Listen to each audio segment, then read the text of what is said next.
Ideas Inspired Information Podcast powered by Loke Enterprise. Here's your host, Braxton Holly. Welcome to another episode of Ideas Inspired Information, and we're here on a Friday. Yes, we are. It's your Friday Fitness Fix. I'm here with your trainer, Joe.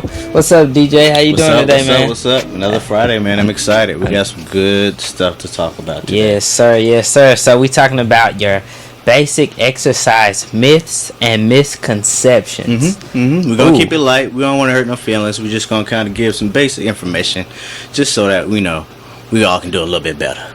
Yeah, because we all can do a little bit better. Of course. So, let's dive in head first. All right, let's do it, man. So, myths and misconceptions about exercise. I kind of want to break this up into groups, so I'm going to start with my fellas. Fellas, don't get mad at me. I'm trying to help you out, all right? Yes, sir. So, first, I want to talk about us fellas and how we like to kind of go heavy in weight, probably a little bit faster than we should, especially when we're trying to work these biceps, work this chest out, you know what I mean? We're trying to get ready for the summer, beach body, all that good stuff. So going heavy, what that does to your body, when you're lifting weight that is too heavy for your muscles, you're going to injure the ligaments that are attached to those muscles. You're going to injure those tendons that are attached to those muscles. Come on now. Alright, so when you go heavy, you're going to affect those muscles, ligaments, tendons, and all that good stuff because your body really just can't handle it. Those joints really can't handle it. Two, you're creating bad patterns. So, like you've heard before the saying muscle memory, right? Exactly. Right. So muscle memory essentially is the link between your brain and your muscles, your neuromuscular link. When you lift heavy and kind of do all this compensation and shoulder hiking and all the crazy motions that aren't really intended for that particular exercise, you're creating bad patterns or bad movement patterns for your muscles, joints, and bones. What that does is create pain later on in life, and essentially like you won't be able to do the things that you want to do. That's why I'm always about longevity, quality of life, do it right, and then you can go up in weight. So, working on our muscle patterns, going up in weight gradually, taking our time to build muscle and not explode muscle. Exactly. You go in, hop in the gym, lift 300 pounds, you've never lifted it, boom, you're out for another 6 weeks. Exactly. Take your time, take those 6 weeks to get to a higher max number. If you're going for a max number, maybe you're just toning, but if you are building, just take your time and get there day by day. It's all a process. Heavyweight doesn't also necessarily equal big biceps and big chest either. Like you can definitely kind of supplement your workouts if you already have an injury and you kind of want to stay away from that with doing other exercises that don't necessarily cause for heavyweight. Exactly. Hey man, you gonna have me looking like a magazine model by the time you get there. I mean, we trying to get you GQ shouty. Like, what's up? Hey, this will soon be the #1 podcast in the world. Very soon. And visually, and what's the word for hearing wise? That's not hearingly. Acoustically sound. Ooh boy, and they call me a DJ. Acoustics on point. The acoustics are on point, ladies and gentlemen. Trainer Joe. All right, so men,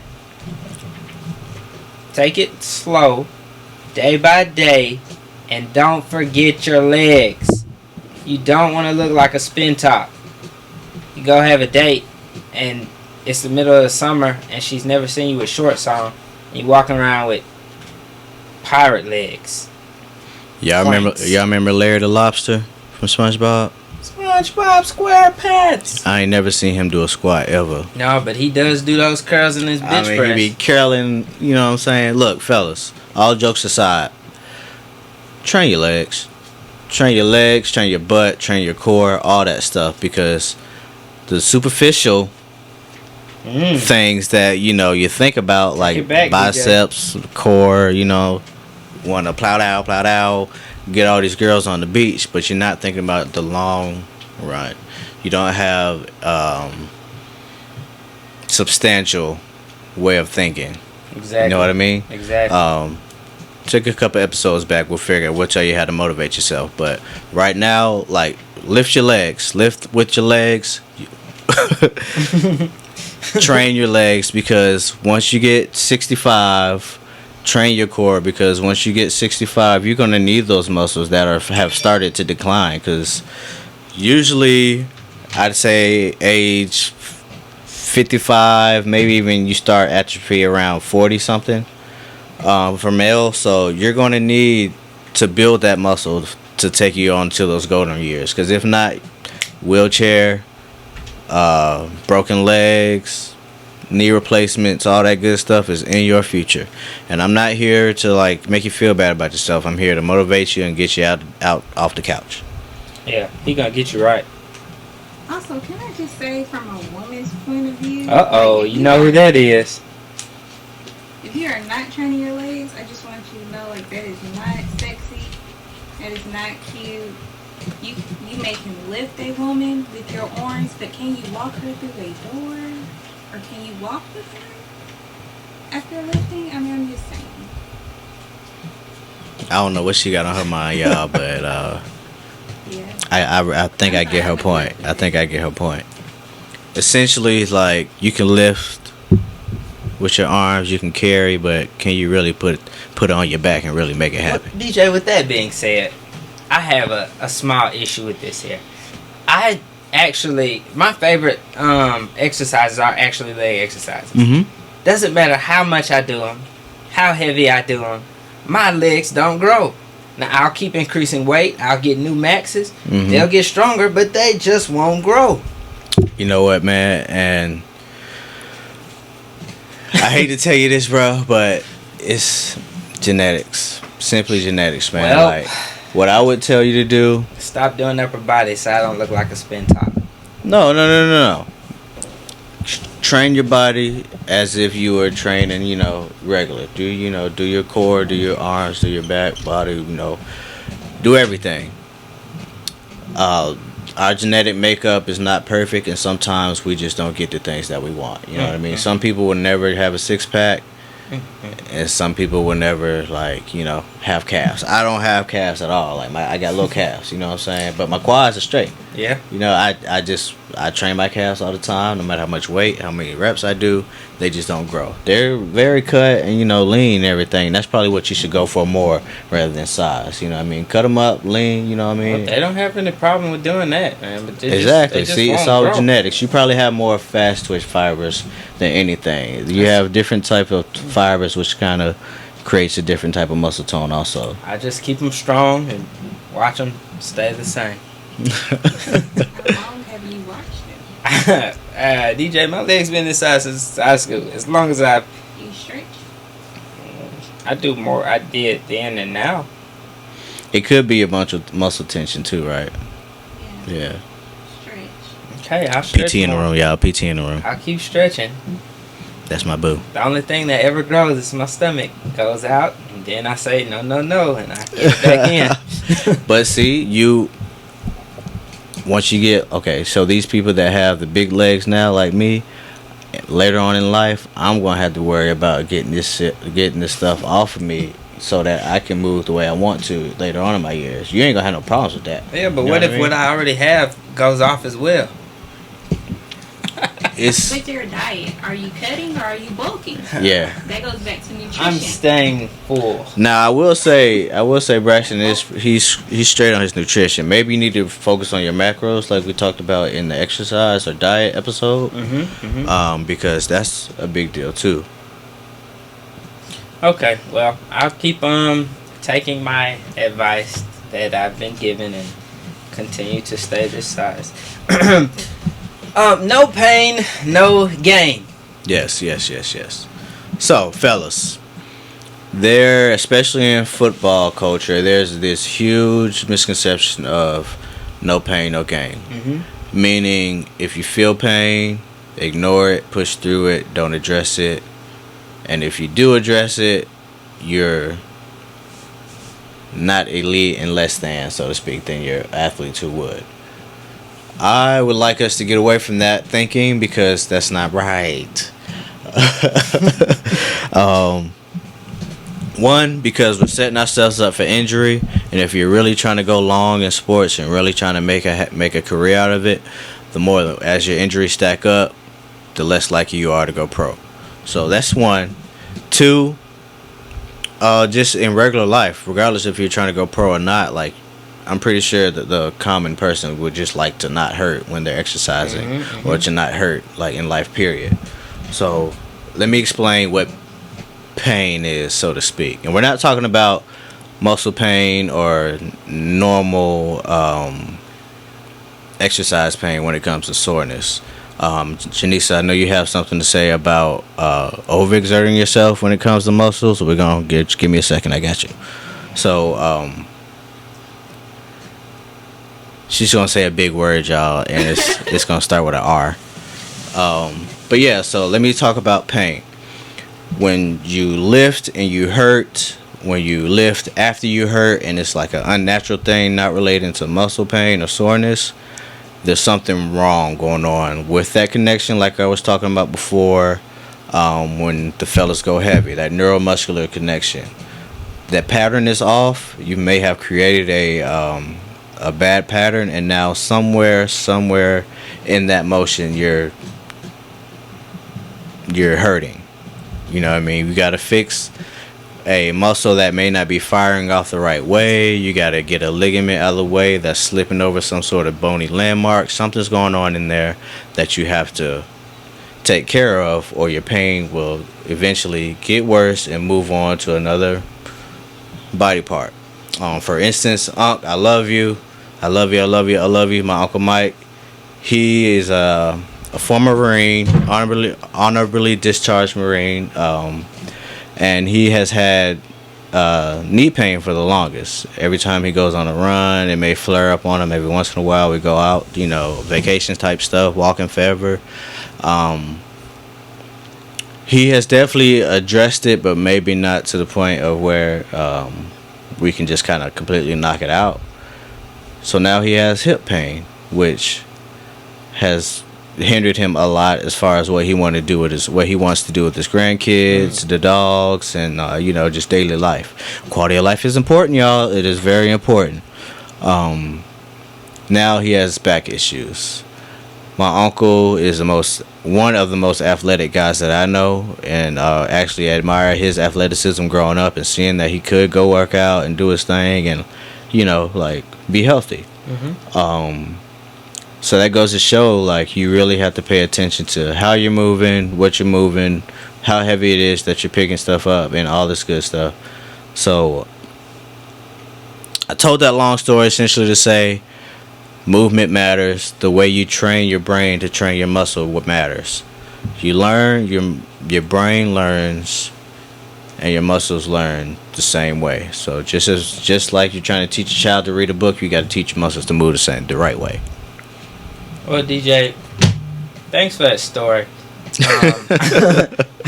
I think that'll go a long way for a lot of people. A quick small question before we get to the tough subject at hand. Rhabdomyolysis. With your hips, your knees, your back, those are really important pieces to your body. Exactly. And it's important to train the we can go back to episode 1, flexibility and mobility.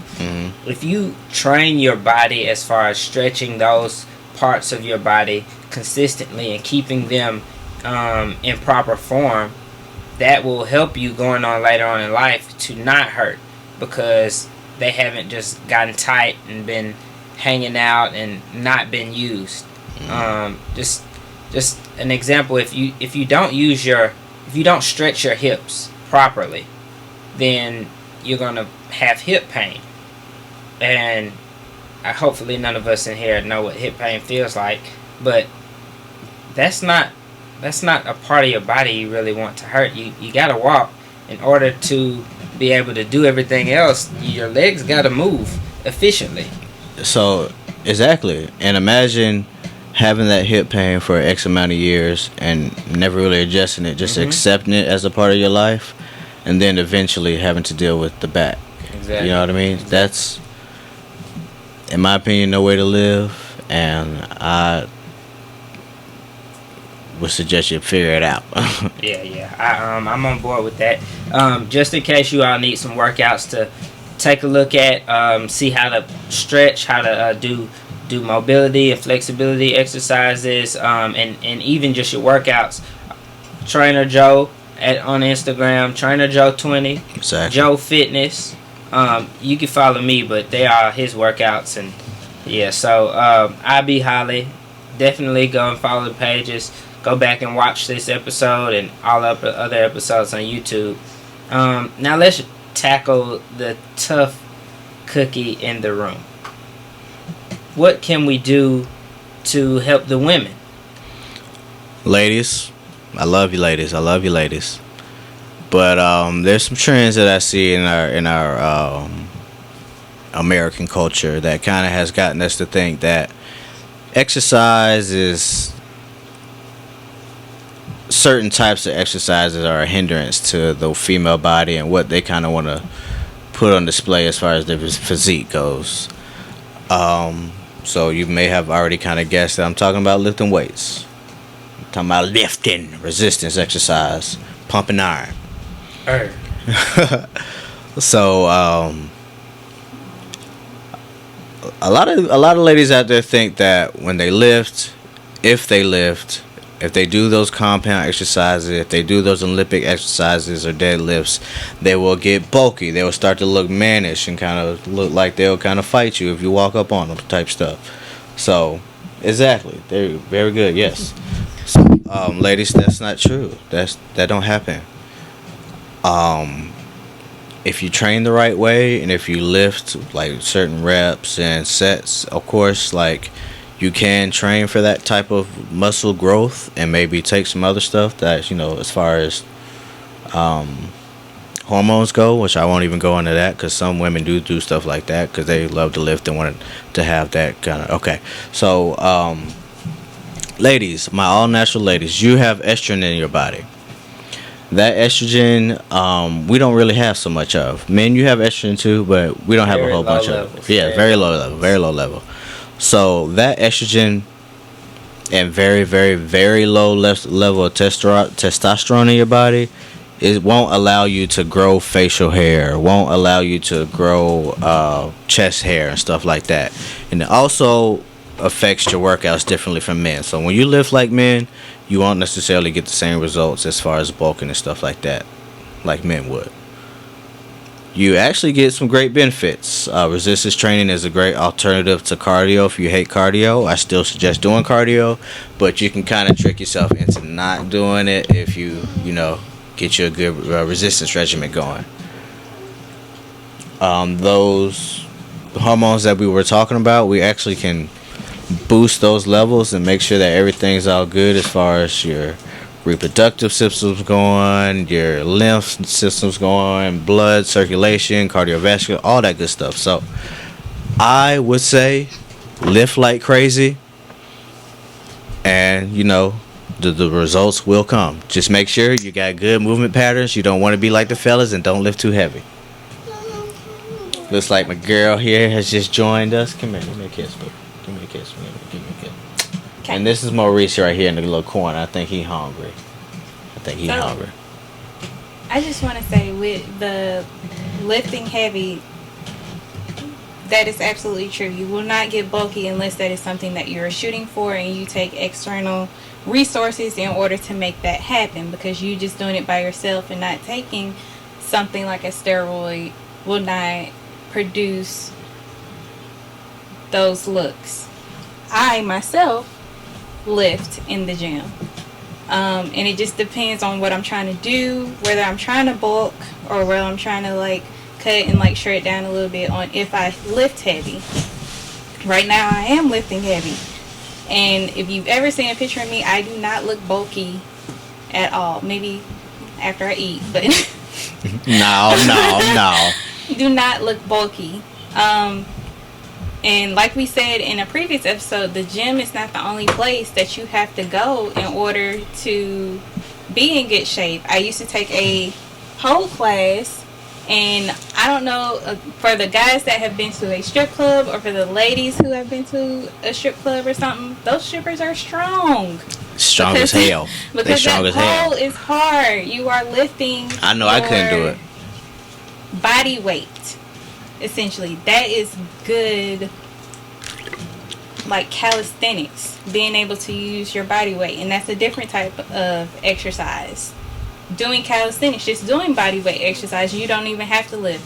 But my rant to some of the ladies that I do see in the gym, and this is not all, but some, when you're only working leg day. So we have guys that only work arms, and we have ladies that only work legs. Ladies, I know you want that beautiful Beyonce booty and the hips and the thighs, and I know that's the look right now. But you still need your arms. You still need your abs. You don't need to buy these things. You don't need the silicones and all that. You can build your body how you want to, but just don't neglect.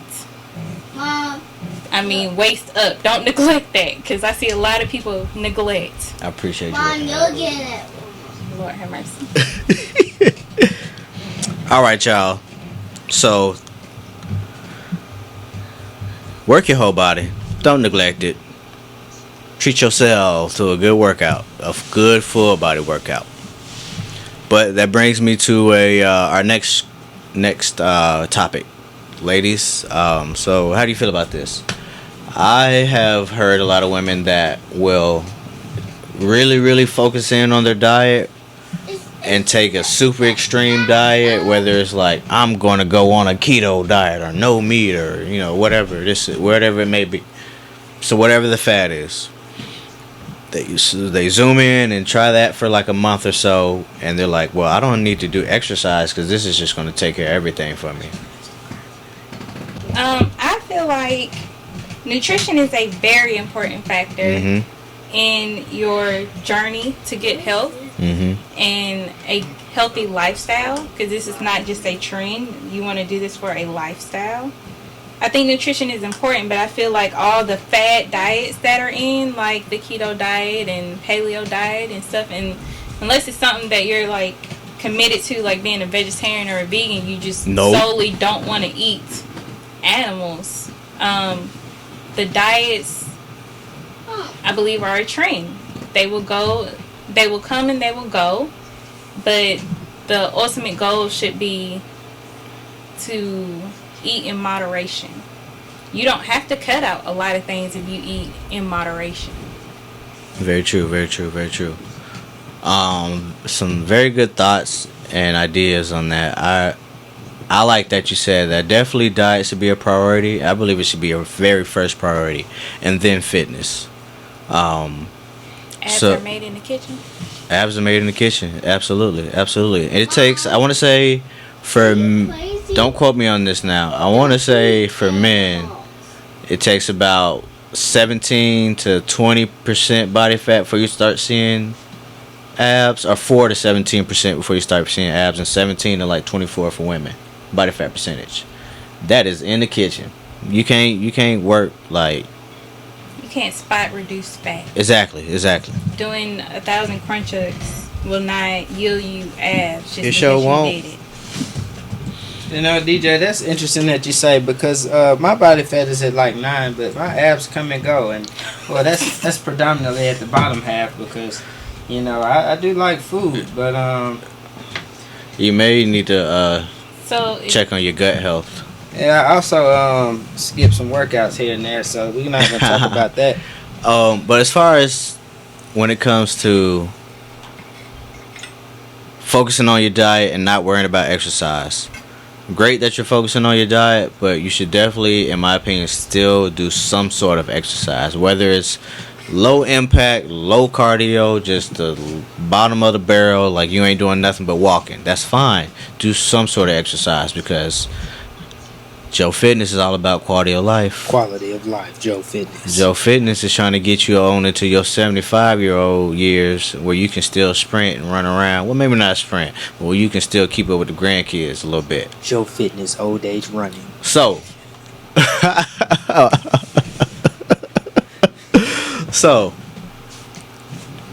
like I said in the beginning, you're going to need that muscle tone later on in life.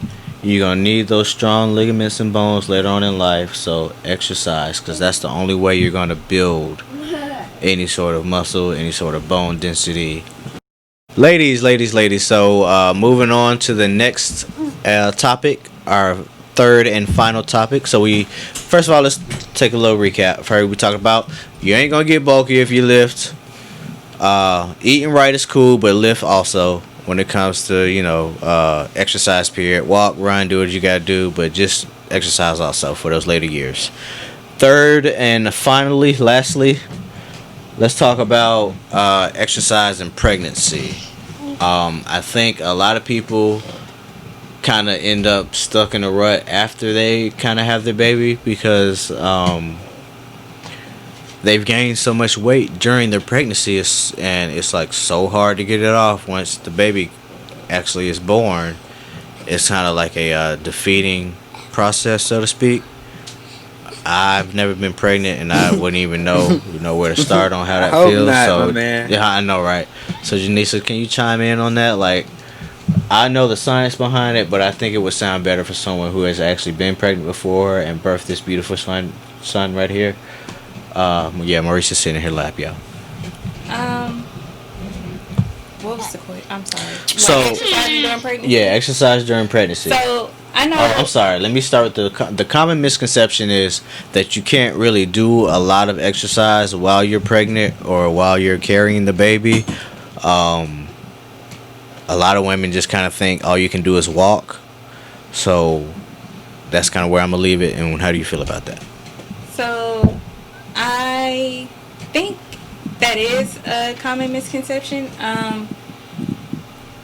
But in my research and also while I was pregnant, I was told that whatever I was doing before I became pregnant, I can continue to do. Exactly. There was no restriction on what I could do unless it was, like drinking or something like that, which I didn't do. But if you are going to the gym and you're working out and you're lifting and you become pregnant, you can still go to the gym and work out and you can continue to lift. Only in the third trimester do they recommend that you do it in moderation. So if you're squatting 200 pounds in your third trimester, you might want to drop down that weight just a little bit. Yeah, don't do that. Drop it down just a little bit. But I feel like, and also I can attest to this, if you do continue your exercise before pregnancy and during your pregnancy, after you have the baby, it's much easier to get the weight down because your body knows that this is not, that weight is coming off. It was only gained just for the health of your child. So once the child is out, the weight is coming off. Easy.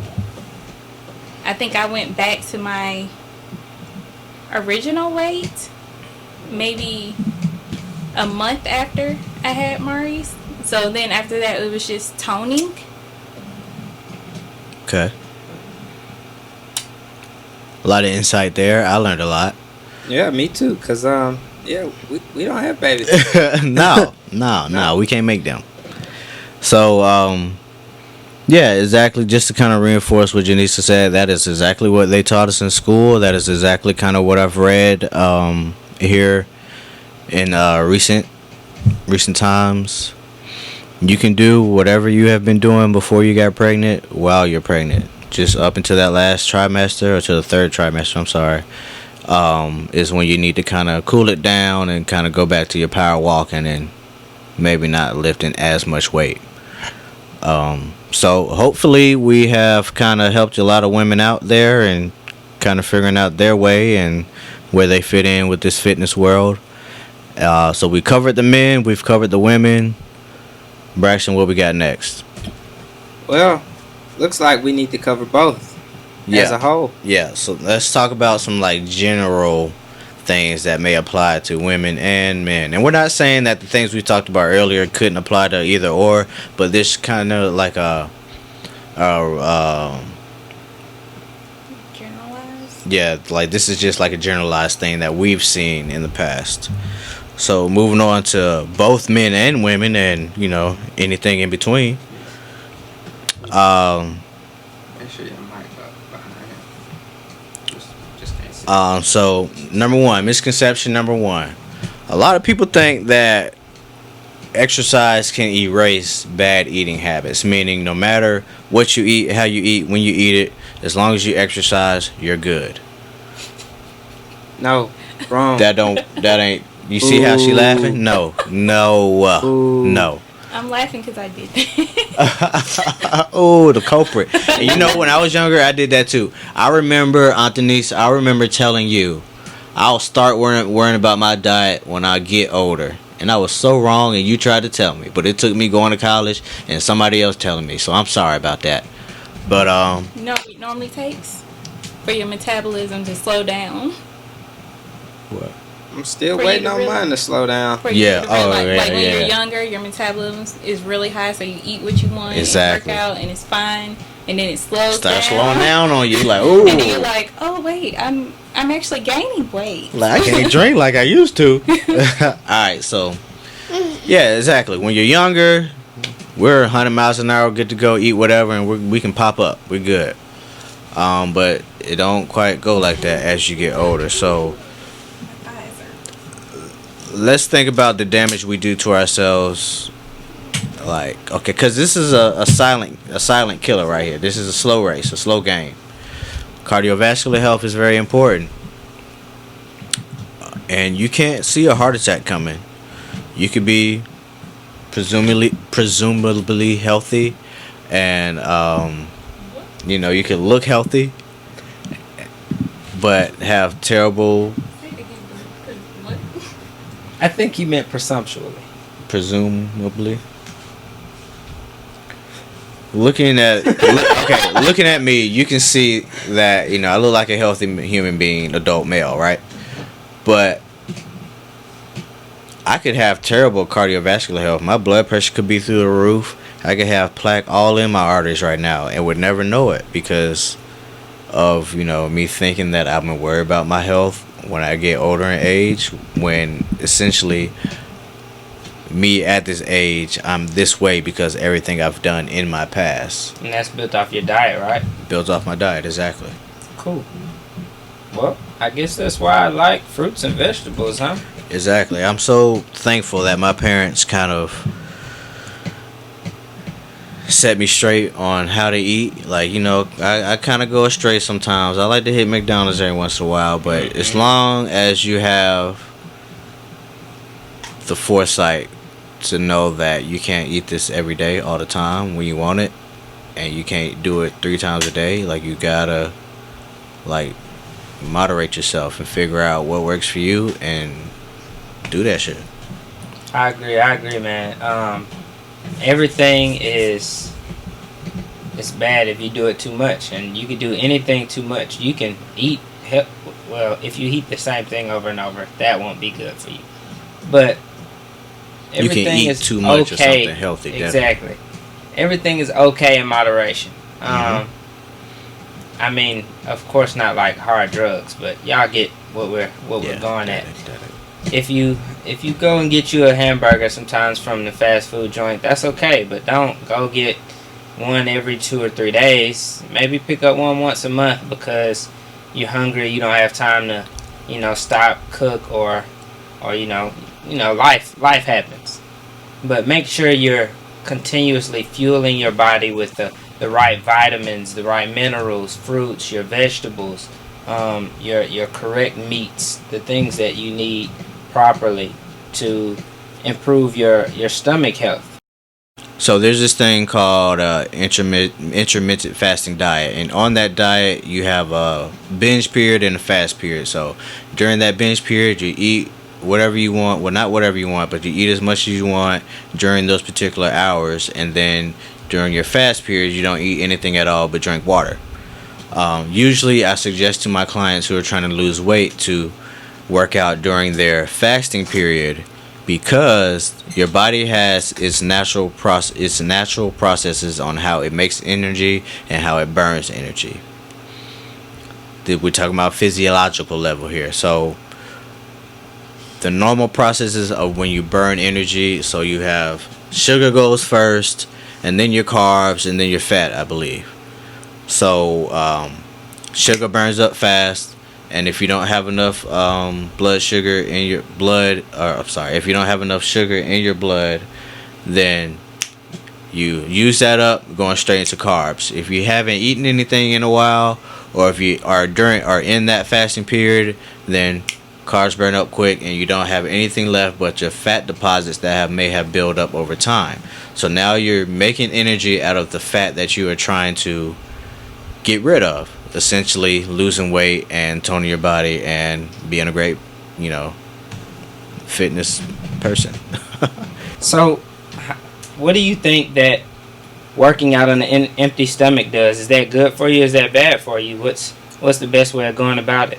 So, yes and no to lifting on an empty stomach or working out on an empty stomach.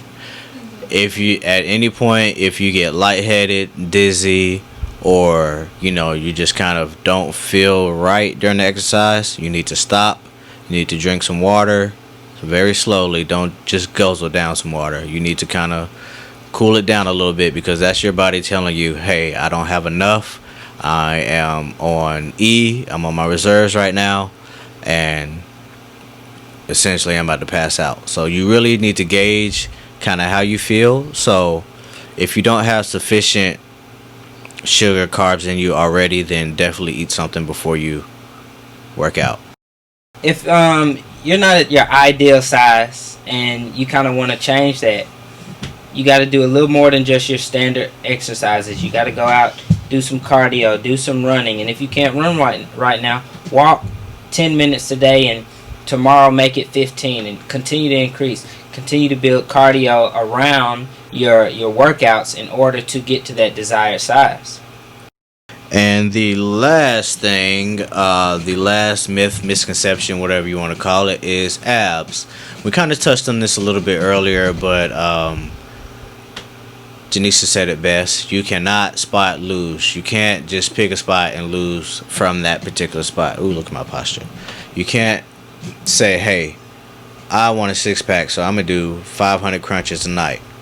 That's great, and you do have abs, and you'll strengthen those abs, but it won't do anything of that subcutaneous fat that's on top of those abs. You have a layer of fat that's on top of your abs that's usually just there for protection, insulation, to help you stay warm and protect your internal organs. But when we eat and go overweight, that subcutaneous fat grows, and of course you can't see your definition of your abs. So what you need to do is more so change your diet and focus on cardio, and full body HIIT exercises, resistance exercises. Just kind of get you a good mixed up program to lose that weight and cut that subcutaneous fat while still building those core muscles. Maybe we've motivated you today to go out and be your best self. Stop sitting around moping about, hey, I don't have time, or coming up with excuses, and just go out and do it. I know it's going to hurt first few days, first week, first 2 weeks. It's going to hurt. It's going to be tough. It's going to be different from the norm, but you got to understand that the better days are coming and the better life is coming. And that is my last little soapbox gist of the day. So, take it for how you leave it, take it how you want it, whatever. We are through. Well, ladies and gentlemen, thank you again for joining us here on your Friday Fitness Fix. This one's a little longer than your normal, but we came with a lot of information today, and we want to be able to help you the best way we can. This is your Friday Fitness Fix. I'm your host, Braxton Holly, and this is your trainer, Joe. DJ, sign us out, man. Appreciate y'all coming, listening to what we had to say. Hopefully we ain't hurt no feelings. If you have any questions, I'm an open book. Janice's an open book. We got a lot of information now. All we want to do is give it to the world. I always say, educate, motivate, excuses I just can't. Let's get it, y'all. I love it. Have a good week. See you next Friday.